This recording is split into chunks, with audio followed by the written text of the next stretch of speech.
ব্যবসায়ীদের ক্ষেত্রে একটা বড় সমস্যা হলো বাকি বিক্রির পর তার টাকাটা দেওয়া।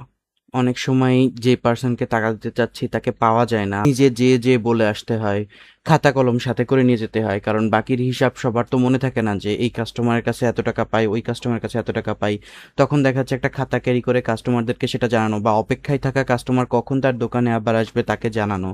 তো এই প্রবলেমগুলো সলিউশন করার জন্য একটা স্মার্ট ফিচার আছে, সেটা হচ্ছে তাগাদা এসএমএস। আমরা কাস্টমারকে তাগাদা এসএমএস পাঠিয়ে দিতে পারি, এবং আমরা আজকে দেখব কিভাবে সঞ্চয় অ্যাপের মাধ্যমে খুব সহজেই এই তাগাদা এসএমএস আমরা পাঠাতে পারবো। তার জন্য আমাদের সঞ্চয় ড্যাশবোর্ড থেকে তাগাদা অপশনে যেতে হবে। এখানে গেলেই আমরা দেখতে পাবো যে আমাদের কোন কাস্টমারের কাছে এখনো কত ব্যালেন্স পাওনা আছে।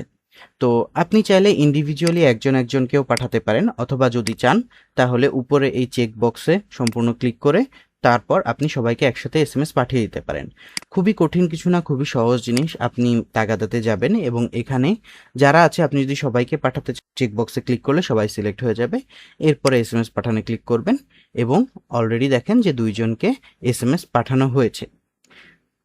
নেটওয়ার্ক সার্ভারের উপর ডিপেন্ড করে, যেহেতু এটা সিমে এসএমএস যাবে, তো সেই নেটওয়ার্কের উপর ডিপেন্ড করে এসএমএসটা যাইতে যেটুকু সময় লাগে, অর্থাৎ আশা করা যায় যে 10 থেকে 15 সেকেন্ডের মধ্যে কাস্টমাররা এই এসএমএসটা পেয়ে যাবে। এবং কেমন এসএমএস পাবে তাও আপনারা এখন স্ক্রিনে দেখতে পাচ্ছেন। কাজেই এভাবে কিন্তু আপনারা কাস্টমারকে সম্পূর্ণ তাগাদা এসএমএস পাঠিয়ে দিতে পারবেন। এর জন্য কোনো কষ্ট করে কাস্টমারকে খুঁজে বের করতে হবে না সে কোথায় আছে, বা আপনার নিজে যাওয়া লাগবে না, বা আপনাকে খাতা ক্যারি করা লাগবে না। অটোমেটিক কাস্টমারকে আপনি এসএমএস পাঠিয়ে দিতে পারবেন এবং তাকে জানিয়ে দিতে পারবেন যে তার কাছে কত টাকা বাকি এখনো পাওনা আছে। আরেকটা বিষয় মাথায় রাখতে হবে, আপনি আপনার কাস্টমার যাদেরকে অ্যাড করেছেন তাদের যদি ফোন নাম্বার না থাকে তাহলে কিন্তু আপনি তাগাদা এসএমএসটি পাঠাতে পারবেন না।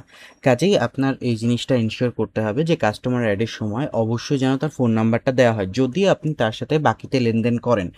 অন্যথায় সেটা আপনার বিষয়ে, আপনি নাম্বার রাখবেন কি রাখবেন না। বাট যদি এমন হয় যে তার কাছে বাকিতে আপনি হিসাব রাখবেন বা তার কাছে বাকিতে লেনদেন করবেন এবং তার বাকি পরিশোধের তাগাদা এসএমএস পাঠানোর দরকার হবে, তাহলে কিন্তু অবশ্যই আপনাকে ফোন নাম্বারটা সেভ করে রাখতে হবে।